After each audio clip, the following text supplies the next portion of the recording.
Pertanyaan saya, andaikan nanti jaksa memberikan tuntutan kepada saya lebih dari 7 bulan, dan andaikan majelis hakim nanti memvonis saya lebih dari 5 bulan, apakah adil atau tidak? Sama atau tidak? Sesuai atau tidak? Bukankah semua sama di mata hukum? Tolong dijawab. Ya harusnya Habib Bahar bebas.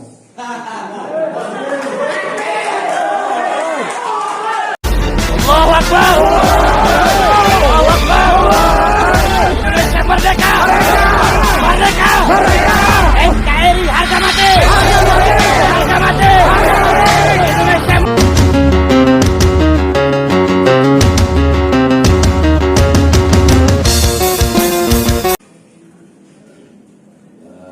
Assalamualaikum Bapak Marwan dan Bapak Resi Harun.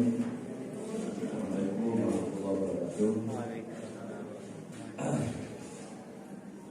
Pertanyaan pertama saya pada saudara saksi Bapak Marwan. Setahu Bapak, ya, setahu saksi nih, dulu waktu belum ramai begini, setahu Bapak,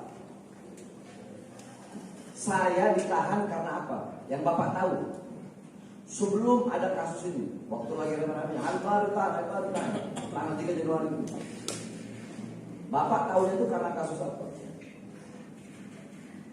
Kasus yang kaitannya dengan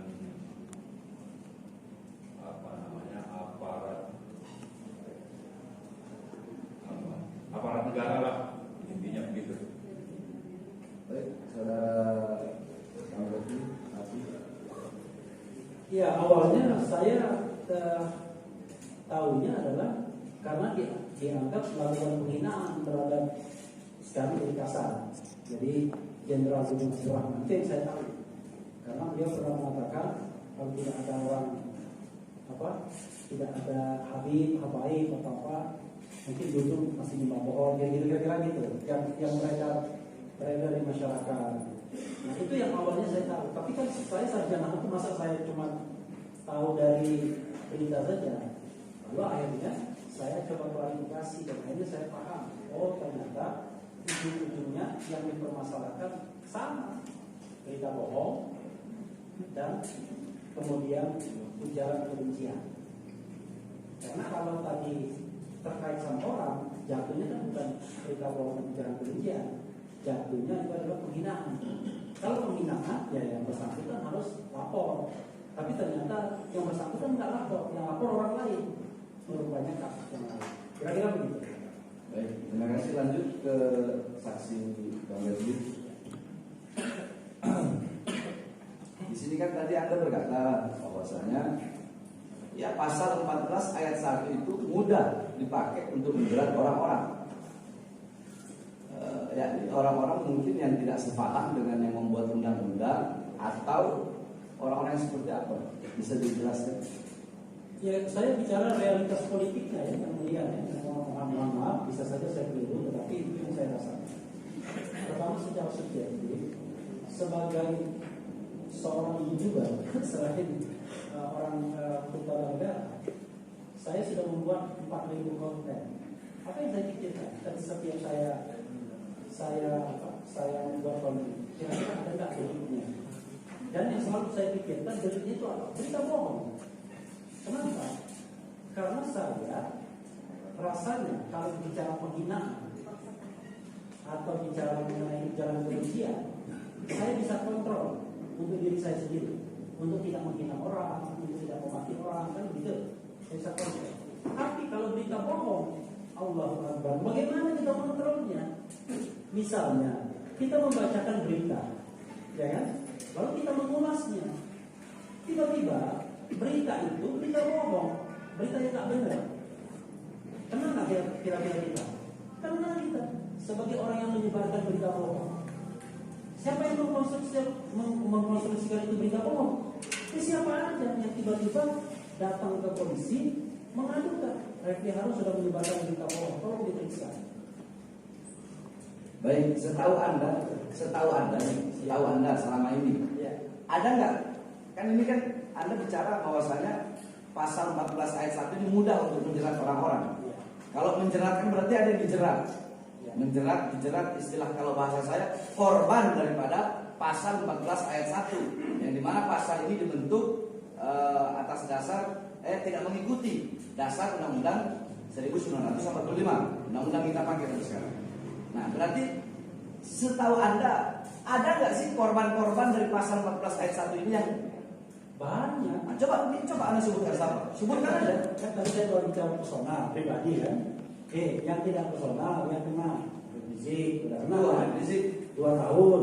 Baik. Sahgana Nainggolan, Siapa? 1 bulan. Sahgana Nainggolan, Sahgana Nainggolan, Nenggolan sekali. Berita bohongnya apa? Ya pokoknya kalau saya jelaskan kan panjang. Yang kenanya Baik. kena. Terus Kemudian ada juga Anton Permana, Terus? kena juga 10 bulan. Jumhur Hidayat kena juga 10 bulan. Terus? Jadi Nasar Paik kena juga 10 bulan. Terus? Jadi ya beberapa orang banyak, nggak mungkin lah saya hafal satu-satu kan.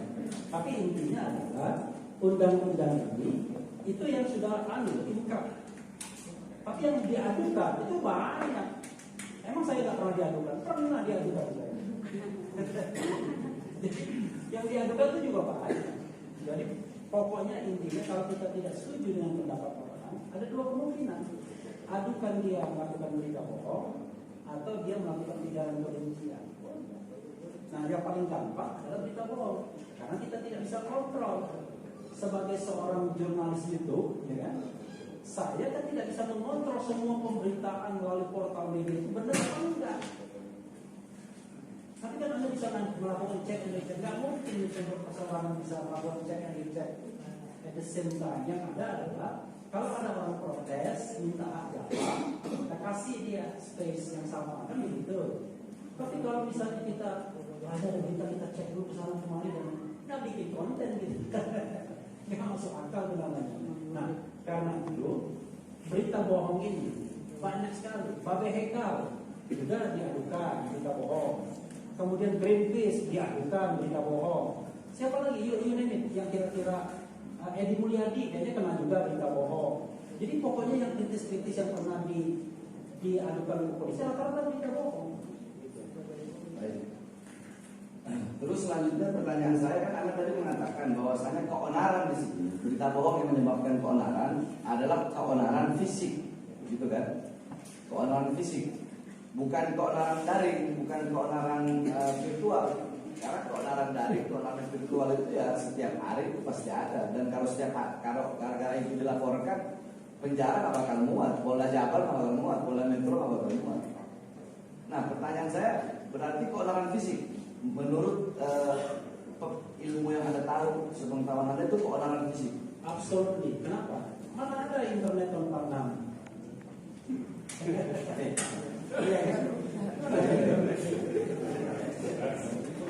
Baik, saya ingin bertanya, maksud daripada hak jawab itu apa sih? Ya gini, jadi kita ini kan negara berdemokrasi. Bisa jadi ketika kita menyampaikan informasi yang kita sampaikan tersebut barangkali akan disanggah orang, dianggap tidak benar, atau menyinggung perasaan orang, atau katakanlah orang tersebut berkeberatan. Kalau negara kita demokratis, ya bukan dipidanakan, tapi diberikan ruang untuk menjawab, kan gitu. Misalnya, Habib mengatakan bahwa KN 50 itu mereka disiksa, ya kan? Jangan lupa, torture atau penyiksaan itu adalah distorted dalam hukum internasional. Jadi semua negara di dunia sepakat bahwa itu adalah sebuah kejahatan.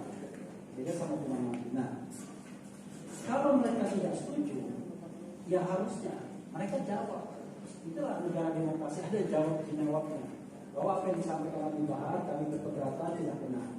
Cuma harus ada adresnya, harus ada orangnya. Pertanyaannya adalah siapa yang berkeberatan terhadap pernyataan Habib Bahar? Kan begitu? Kan harus jelas. Pertanyaannya adalah harusnya yang paling potensial berkeberatan itu Yusmin Ohorela dan Fitri Ramadan, kan begitu? Terdakwa dalam kasus ini. Sementara pihak polri sendiri justru yang memproses kasus, yang berkepentingan untuk, ya kan, dia kan melakukan proses penyelidikan. Kalau terdakwanya bebas, maka penyelidikannya nggak profesional dong, berarti kira-kira begitu, nggak benar kan? Tapi masalahnya kan kita nggak jelas ini, yang berkeberatan siapa, ya kan? Lalu yang protesnya siapa? Tapi tiba-tiba yang bersangkutan beliau, pokoknya Anda sudah menjalankan berita bohong, pembandingnya juga belum ada. Kalaupun ada pembanding yang kecil itu nanti later kemudian dengan putusan pengadilan yang tanggal kemarin itu, dan itu pun tidak apple saya bilang. Nah ini yang saya bilang, tak jelas subjek dan objeknya itu tak jelas. Sama seperti tadi pasal 28 tak jelas juga kalau kita bicara syaratnya. Nah belum lagi keonarannya. Keonaran itu saya katakan harus soluble. Masa keonaran bersifat daring, kalau daring itu, kalau ada soal daring misalnya, yang lebih dari itu banyak tuh, misalnya pernyataan soal big data. Itu justru jauh lebih heboh sampai memunculkan demonstrasi di mana-mana kan, bikin macet dan lain sebagainya. Jangan-jangan ada korban juga pada waktu itu, ada yang kecopetan dan lain sebagainya di sana. Karena itu ya hukum itu harus diterapkan secara rasional. Dan kalau ada orang yang berkeberatan, diberikan kesempatan dia untuk klarifikasi. Misal ya, dalam konteks ini kan yang menyebarkan yang bersangkutan, siapa namanya? Ya, terkait sekali nggak pernah disebutkan. Beliau. Kalau misalnya ada institusi, ada orang yang berkeberatan terhadap konten itu, secara logika dia datang ke beliau. Tolong dibuat klarifikasi saya kan gitu. Artinya kalau kita bicara gradasi penontonnya kurang lebih sama kan? Tapi mau dimuatnya di YouTube dia, tapi minta klarifikasinya di channel Refli Harun kan nggak kompatibel jadi. Atau dibalik, ya kan? Dimuatnya di Refli Harun, klarifikasinya di tempat sana. Nah, sebenarnya kan kepantasan saja. Intinya adalah kita harus memberikan kesempatan kepada orang untuk menyanggah kita, karena kita tidak boleh berpretensi pasti benar. Tapi tidak berarti kemudian begitu kita dianggap tidak benar, tiba-tiba dilaporkan, kemudian dijalankan. Gak bisa tidur istri saya kalau begini cara berguna. Karena anytime bisa dicokok kita. Kan itu yang jadi masalah. Baik, berarti yang memiliki hak jawab atas kasus saya ini ada 2 oknum polisi tadi. Harusnya dia yang harusnya. Nah, yang menyediakan sebagai wadah untuk hak jawab itu siapa? YouTube yang menyebarkan. YouTube yang menyebarkan. Ya. Yang harus menyediakan sebagai wadah. Ya, dengan frekuensi yang sama kurang lebih kalau mau dibutuhkan. Terus kalau yang laporin orang lain, ya orang lain pekerjaan itu orang itu. Ya itu masalahnya sekarang ini. Jadi ada orang, ada kelompok masyarakat yang kerjanya melaporkan orang-orang ditarget. Kira-kira cepat sekali pokoknya. Itu. Pokoknya kapan Refli salah, ya kan? Mudah-mudahan kita nggak pernah ketemu Pak ya. Kapan Refli salah? Soalnya Pak Hakim teman istri saya.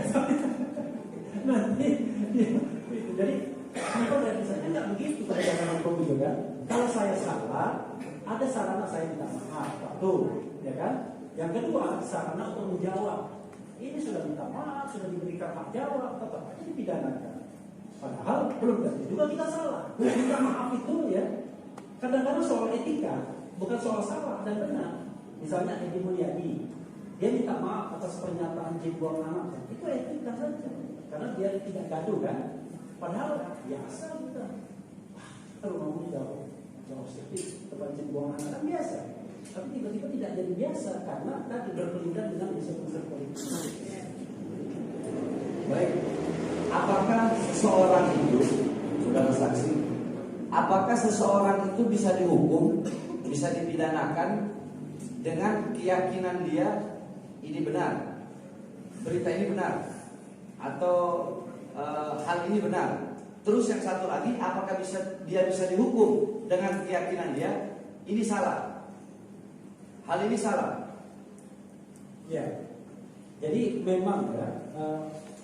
Sebenarnya ini kan semi delik aduan sebenarnya. Memang bukan delik aduan, tapi kan biasanya polisi tidak akan memprosesnya kalau tidak ada orang yang mengajukan, kira-kira begitu. Jadi sebenarnya semi delik aduan juga akhirnya. Jadi setiap ada misalnya katakanlah dari orang-orang yang ditarget ini dilaporkan, prosesnya cepat sekali biasanya. Dan biasanya tadi dengan menggunakan dua pasal itu, berita bohong dan ujaran kebencian, kan ya. Nah dalam kasus Habib Rizik saya harus sedikit, wah kalau cuma dikenakan prokes nggak bisa ditahan kan? Udah dikenakan pasal 160 KUHP provokasi yang ancaman hukumnya 6 tahun sehingga bisa ditahan kan begitu. Enggak ada. Maksud saya bukan itu. Ya.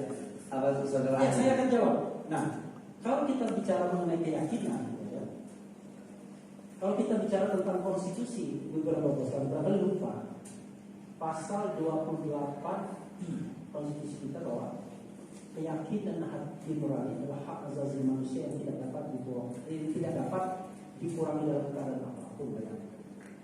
Orang meyakini sesuatu itu tidak boleh. Jangankan dikriminalkan, dibatasi juga saja tidak boleh. Keyakinan dan hati nurani. Nah, bagaimana kalau keyakinan dan hati nurani kita bertentangan dengan keyakinan dan hati nurani orang lain? Makanya ada mekanisme demokratis, mekanisme hak jawabnya. Loh kalau saling mengkriminalkan di antara warga negara, habis kita. Ya kan? Nanti kita tunggu pas kita berkuasa, gilirannya kita kriminalkan saja jadinya. Kan nggak begitu menegakkan hukum. Menegakkan hukum harus rasional. Dan ingat tujuan hukum itu bukan untuk menghukum orang sebanyak-banyaknya, tapi bagaimana mengembalikan yang namanya social order di masyarakat, ketertiban di masyarakat yang tercabik-cabik karena adanya hal-hal seperti itu. Nah yang ini yang lucu. Ketika statement itu dilontarkan, tidak ada yang tercabik, tidak ada social disorder. Begitu diadukan, baru muncul ributnya. Ributnya setelah diadukan, bukan ketika ceramah itu disampaikan. Nah ini yang terjadi saat ini. Baik, contoh ini mendung, ya, mendung. Saya ngomong ke Bang Marwan, ini mendung nih, bentar lagi hujan. Bang Refli bilang, enggak hujan. Nah tiba-tiba bener nggak hujan. Ini kan sama mendung sama. Saya bilang saya yakin nggak hujan, Bang Refli yakin hujan karena mendung. Tapi ternyata nggak hujan. Nah terus saya mau laporin Bang Refli laporin ke saya, saya laporin Bang Refli karena Bang Refli telah melakukan bikin bohong. Bang Refli menyebarkan berita bohong karena kita lagi di ini nih. Kenapa berita bohongnya? Karena mendung dibilangnya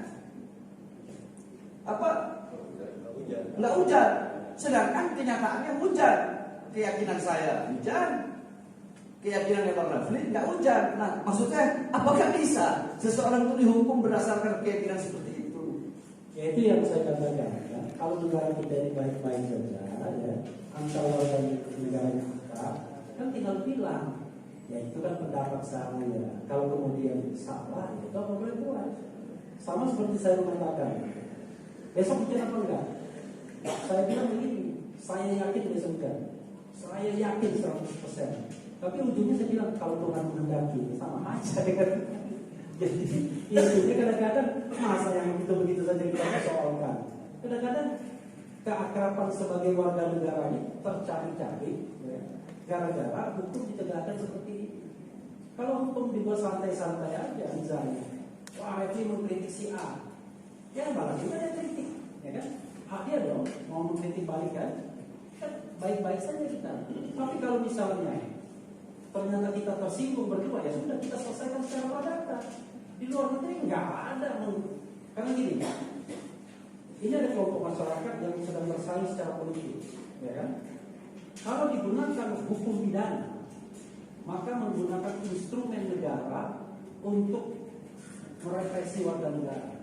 Tapi kalau dia menggunakan instrumen perdata, maka dia berlaku yang namanya prinsip equality. Karena negara tidak berhadapan dengan warga negara, tapi warga negara versus warga negara. Makanya kalau hal-hal yang seperti ini, ya kan, itu misalnya saya merasa dihina oleh si X, saya antar warga negara saja. Musyawarah mufakat, sila dari Pancasila selesai, nggak perlu pengadilan. Sayang kan kalau Habib di sejarah lama, padahal dia adalah dai guru yang bisa mengajar. Tak produktif jadi sebagai bangsa. Baik. Makanya berarti kan pasal 14 ayat 1 ini sangat tidak relevan. Karena di sini menyebarkan berita bohong. Seumpama begini contoh lah. Saya lagi ceramah. Saya mengatakan Nabi Allah Isa alaihi salam adalah ruhullah. Nabi Isa alaihi salam adalah putra daripada Sayyidatuna Maryam. Karena saya sebagai dai, sebagai muslim berkeyakinan Nabi Allah Isa alaihi salam itu nabi. Di sisi lain, ini sama-sama direkam. Ada seorang pendeta, saudara kita dari Nasrani. Saudara Nasrani berkata bahwasanya Yesus itu adalah Tuhan kita. Nah, ini kan masalah keyakinan. Kalau undang-undang ini dipakai, berarti kalau andaikan kita mau ini, bisa jadi saya bilang, oh ini Anda bohong. Yesus itu bukan saya berbicara kepada saudara Nasrani, Yesus itu bukan Tuhan. Sebaliknya, saudara Nasrani berkata, Yesus itu bukan nabi. Nah, ini kan bisa bikin rusak ini undang-undang ini kalau dalam masalah berita bohong. Karena bagi kita itu bohong, bagi saudara Nasrani itu juga bohong kalau masalah itu. Bisa Anda jelaskan coba? Iya, makanya saya bikin lagu. Jadi saya ada bikin lagu didasarkan pada dua undang-undang itu. Lagunya gini misalnya, ya kan? Aku bilang ini kritik, kau bilang berita bohong. Ya? Aku bilang ini kritik, ujaran kebencian kau tuduhkan. Aku bilang ini kritik, kau katakan penghinaan. Begitu. Semua serba salah, aku harus bagaimana?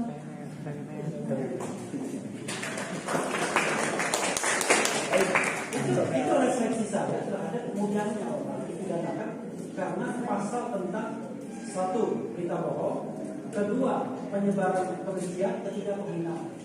Makanya judulnya berita bohong. Baik, saudara saksi. Ini kan masalah saya kan masalah ceramah. Ceramah ini kan berkaitan dengan agama. Ya. Saya ingin sedikit nanti saya bertanya.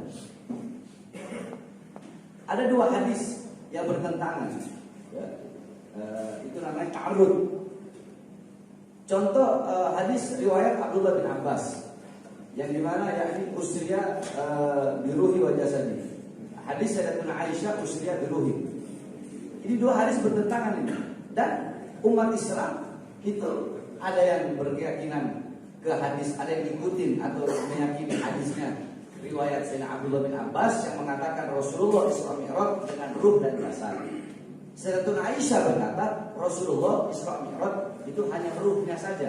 Nah, ini kan umat Islam atau para imam mazhab, beliau-beliau kan tidak semuanya mengikuti hadis Abdullah bin Abbas atau tidak semuanya mengikuti hadis Sayyidatuna Aisyah. Kan terpecah pula, ada yang mau mengikuti hadis Sayyidatuna Aisyah, meyakini Sayyidatuna Aisyah. Padahal ini hadis bertentangan.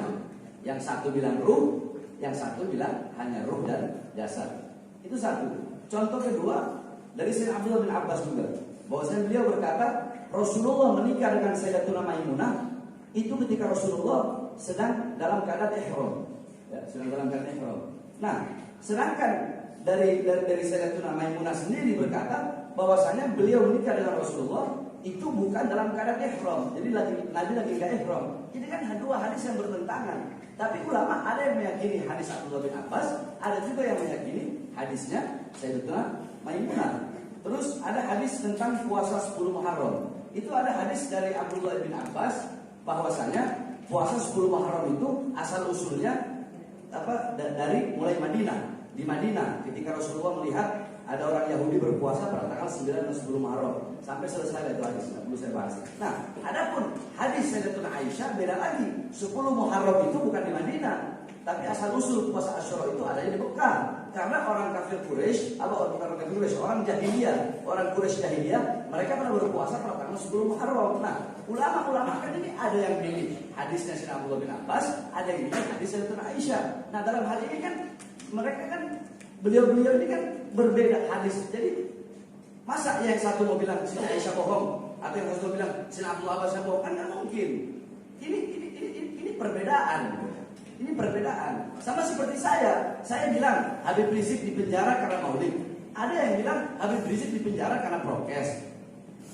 Nah terus maksud saya bohongnya di mana? Letak bohongnya di mana? Terus apakah dengan perbedaan-perbedaan ini bisa seseorang itu dijerat pidana?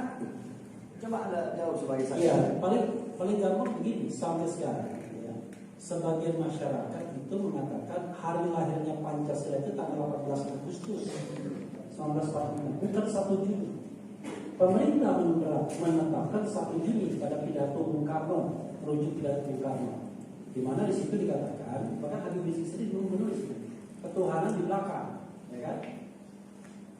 Kemanusiaan, internasionalisme, ya kan? Kebangsaan, nasionalisme, mufakat, demokrasi, dan itu keadilan sosial, baru ketuhanan yang kebudayaan. Itu urutan Bung Karno. Lalu pemerintah mengatakan itu hari lahirnya Pancasila. Bisa nggak saya mengatakan bohong gitu? Karena Pancasila itu satu, ketuhanan yang Maha Esa, dua, kemanusiaan yang adil dan beradab, tiga, persatuan Indonesia. Dan itu tanggal 18 Agustus. Jadi semuanya di sini yang mulia hakim konstitusi, perbedaan pendapat itu biasa saja di dalam kehidupan kita. Nah dalam kasus beliau, menurut saya satu hal yang perlu kita pahami adalah ketika beliau ngomong tentang sesuatu itu ngarang sendiri atau ada dasarnya, ada rujukannya. Jadi misalnya mengenai korban-korban KM50, ya kita juga mendengar isu-isu itu, tapi kita nggak berani aja ngomongnya. Kalau dia berani, tapi itu masalahnya ya kan. Kalau kita cuma berani kasak kusuk, kira-kira begitu. Nah, ini kalau kita lihat, ini versinya berbeda dengan apa yang diputuskan Pengadilan Negeri Jakarta Selatan. Beda 180 derajat. Sekarang pertanyaannya, kira-kira yang bohong yang mana? Kira-kira. Kalau yang bohong yang ini, ya silakan Pak Marwan ditangkap sekarang.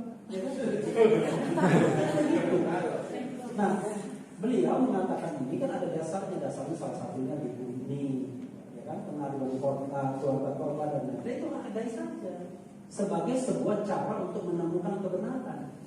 Kan kita juga belum puas dengan kebenaran yang sudah dihasilkan melalui sidang itu.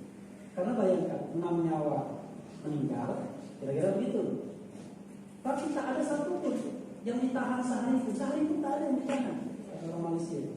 Ya. Bahkan pernah saya membuat konten yang aneh bin ajaib.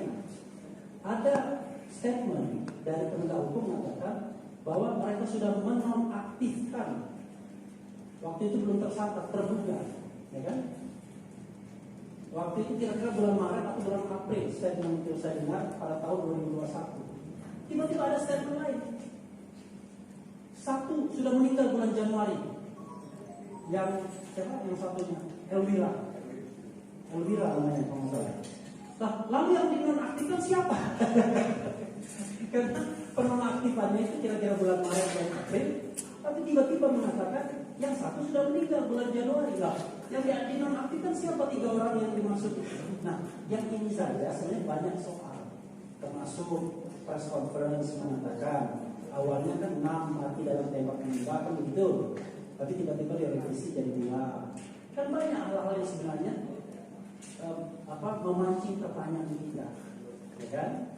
Lalu saya misalnya ngomong dengan seorang jenderal bilang, oh itu kerjaan kita. Sederhananya adalah if something happen dengan seseorang, 2 orang itu, ya Anda kan kalau misalnya persoalan pengadilan kemarin nggak ada bukti, nggak ada saksi lagi, karena semua saksi sudah meninggal. Lalu didasarkan pada apa pengadilan? Ya, saksi pelaku sendiri. Kira-kira kalau Pak Hakim mengadili seperti itu gimana tuh Pak? Ya kan? Berarti kan saksinya cuma 1 arus ya, dari petugas sendiri. Nah, yang seperti ini hanya bisa kita pikirkan, kita lakukan ini. Tapi kalau saya podcastkan secara terang-terang, kan yang itu ada jaminan kan, ini kita akan dipaparkan, dipodcastkan secara terang-terangan yang begini, wah itu langsung kita dianggap menyebarkan berita bohong. Yang kita sampaikan itu adalah fakta dengan analisis yang masuk akal rasional. Itu soalnya. Tapi sekali lagi, kalau beliau menyampaikan itu nggak ada dasarnya, nggak ada hubungan, nggak ada angin di depan beliau bilang begitu, nah itu berarti bermasalah beliau. Tapi kalau itu sudah merupakan keyakinan orang, omongan orang, ada buku ini, ada berita bawah tanah, ada grup WA yang menyebar, ada gambar-gambar yang menyebar, ya itu sih yang namanya pengetahuan publik itu ya begitu yang kita nggak bisa ngomong apa adanya. Nah, karena itu kalau kita mau bernegara secara benar, ada yang namanya conflict of interest. Ya, seseorang tidak bisa menjadi hakim bagi dirinya sendiri. Maka untuk kasus ini harus dibuat tim independen mencari fakta, fact finding. Termasuk juga misalnya hak.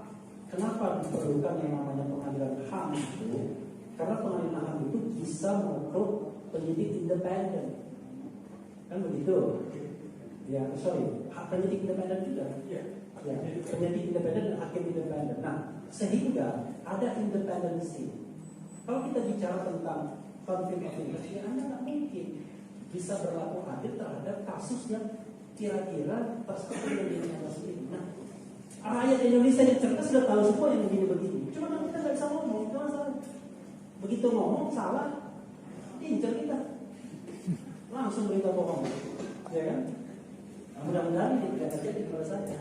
Ya. Jadi kenapa Pak Maulana Batubara yang bikin buku TP3 yang beliau anggota, kenapa nggak ditangkap? Kenapa nggak ditahan?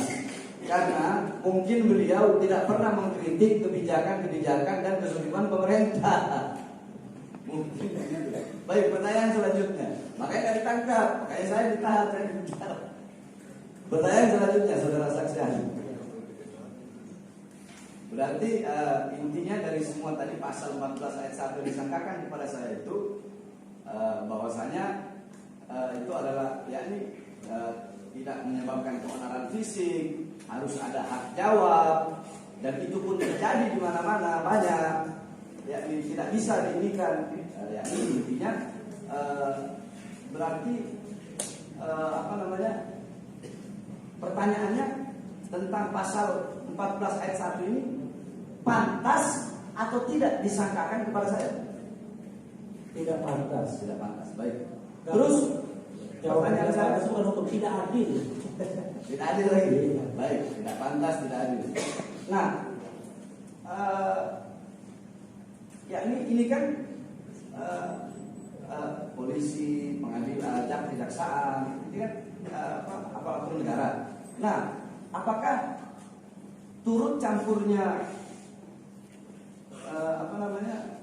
negara dalam hal ini, ya, dalam hal ini maksudnya dalam kasus saya ini melalui pemidanaan saya ini, berarti negara mempelopori atau mendukung teori spiral kekuasaan dengan represi terhadap saya dengan kasus ini. Iya, iya ada jawabannya. Jadi gini, ini kan ada paradoks. Paradoksnya begini. Kita tahu bahwa dalam kasus ini tersangkanya adalah 3 orang. Jadi ada Elwira yang meninggal kecelakaan motor tunggal bulan Januari, kemudian ada Yusmin Ohoreva, dan kemudian satu lagi adalah Fikri Ramadan. Oke, dalam situasi yang normal harusnya mereka dong yang berkeberatan, ya kan? Karena mereka tersangka, artinya kalau misalnya Habib Bahar mengatakan ada penyiksaan, beliau mengindikasikan ada penyiksaan dan lain sebagainya, maka pelakunya mutatis mutatis harusnya mereka, begitu ya? Secara teoritis, mereka yang akan marah dong, yang akan tersinggung kan? Penegak hukum yang melakukan proses penyelidikan dan penyidikan harusnya senang, ya kan? Harusnya senang, waduh, berarti makin terbukti nih dakwaan kita, ya kan? Kan begitu. Masa kita mendakwa orang tidak ingin itu terbukti? Kan aneh. Kalau gitu nggak usah didakwa aja, ya kan? Kita mendakwa orang dengan pasal pembunuhan atau pasal penganiayaan yang menyebabkan kematian, tapi kok ketika ada orang lain mengatakan itu ada penyiksaan dan kok kita nggak suka? Kan aneh kan? Harusnya kita suka dong. berarti penyelidikan dan penyidikan serta pendakwaan kita tuh didukung oleh opini Habib Bahar dan Marwan Batubara kan tidak. Kalau nggak senang malah aneh. Saya pakai logika berpikir, walaupun kita semua udah tahu jawabannya. Yang begini kan bukan paham. Cuma saya pakai logika saja. Kan aneh. Kenapa nggak suka? Toh yang lain kan nggak terlibat. Logikanya kan begitu. Institusi kan nggak terlibat. Kenapa kita risau?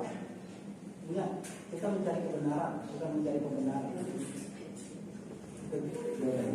Baik, pertanyaan tadi kan udah pasal yang ditawar. Ya. Nah, sekarang saya mau bertanya tentang pasal berita ujaran kebencian. Di sini yang saya ambil tadi dari pernyataan saudara saksi ahli, antar golongan itu adalah pribumi zaman dulu tuh ya. Antar golongan yang dimaksudkan pada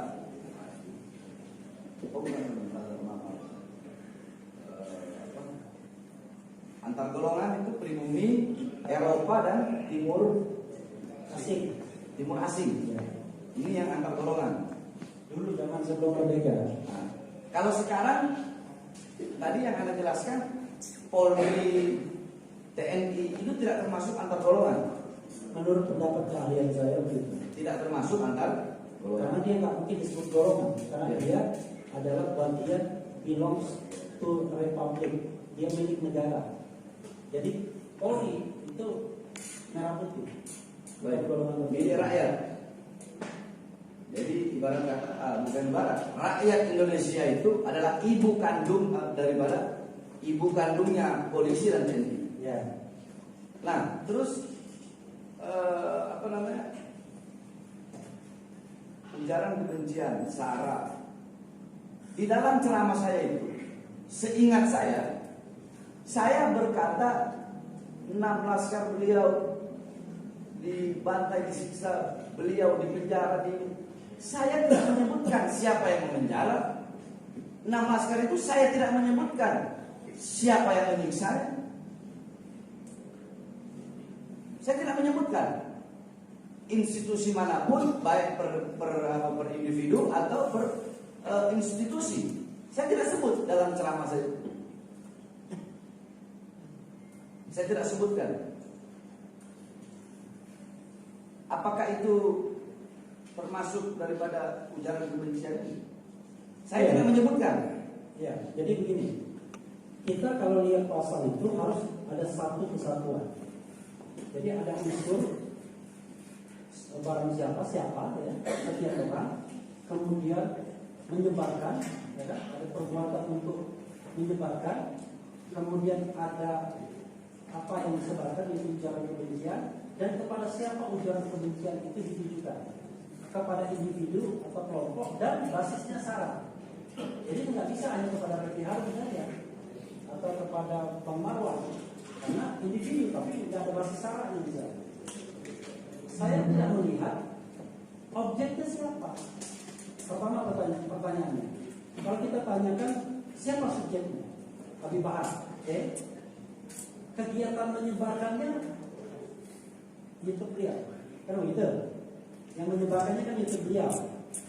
Ujaran kebenciannya, nggak tahu saya, terserah nggak tahu. Apa yang dikonstruksikan sebagai ujaran kebencian nggak tahu. Lalu kepada siapa ujaran kebencian yang saya tidak tahu itu ditujukan, nggak tahu juga saya. Individunya siapa, kelompoknya siapa nggak tahu saya. Lalu apa argumentasi saranya nggak tahu juga saya.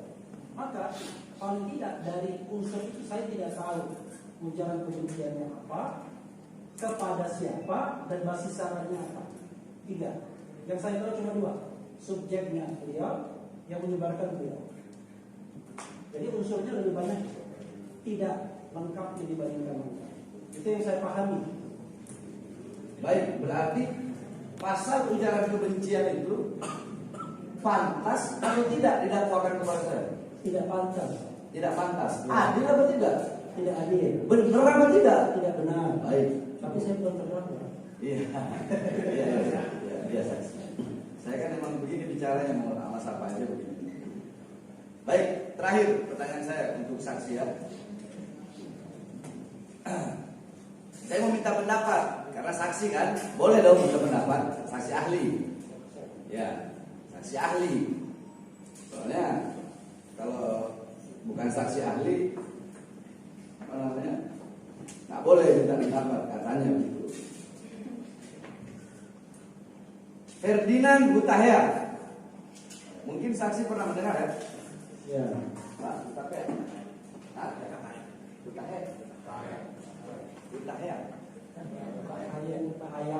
Hutahea, Hutahea, Hutahea. Nah, nanti kena kita bom lagi saya ini. Masalah imut. Tapi kok bisa kena kita takut awal. Ferdinand Hutahea didakwa oleh jaksa pasal 14 ayat 1 Undang-Undang RI nomor 1946. 1. Pasal kedua, pasal 45A ayat 2. 10 pasal 28 ayat 2 Undang-Undang ITE. 3. Pasal 156A penistaan terhadap agama. Nah, ketika jadi saya ini lebih dulu masuk penjara. Saya masuk tanggal 3 Januari. Ya kan? Di sel itu kan ada televisi begitu di luar tahti itu ada televisi. Saya lihat di televisi. Saya bilang, oh, masuk kenapa orang masuk penjara di Ferdinand ini. Perasaannya dia dulu yang sering hina saya.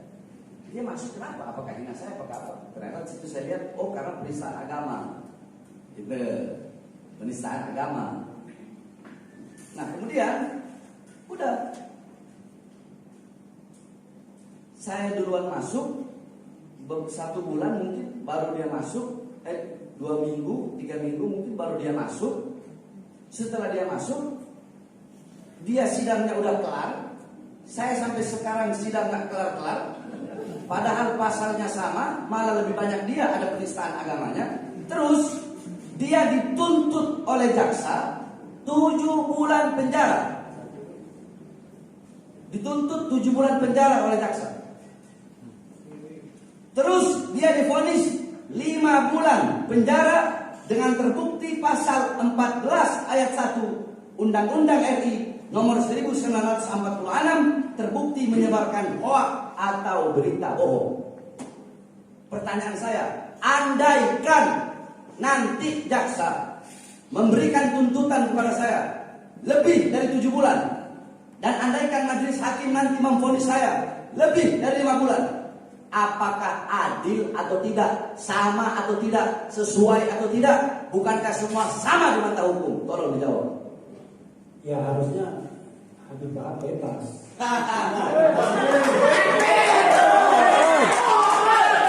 Kalau 5 bulan saja itu namanya rugi masih. Enggak, ini 5 bulan padahal 3 pasal yang didakwa oleh jaksa. Makanya saya bilang kalau Habib Udah itu Bahar, dituntutnya cuma 7 bulan. kalau Habib Bahar dihukum 5 bulan itu saja rugi sudah. Terusnya bebas. Jadi harusnya bebas ya. Bebas. Baik, cukup, terima kasih.